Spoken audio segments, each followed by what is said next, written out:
Morning दोस्तों, कैसे हो सब। स्वागत है आपका एक और नए ब्लॉग्स में। आज है 10 जुलाई 2024 और आज है हमारे गांव ग्राम पंचायत कमतरा घरगुड़ा ब्लॉक में रथ यात्रा में किस प्रकार मनाते हैं रथ यात्रा ही मैं आपको दिखाने वाला हूं।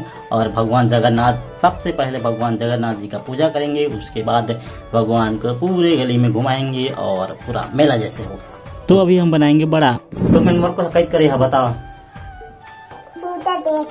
पूजा देखे दिव्य घट नहीं पूजा नुआ नुआ कुर्ता भी साया हो नुआ नुआ कुर्ता ये मस्त है।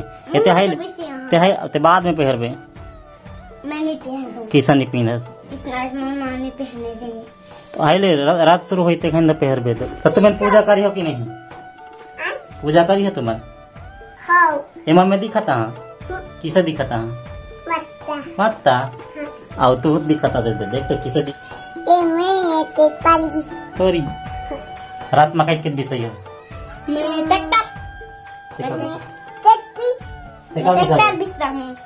रात में कैमरा बंद कर दे।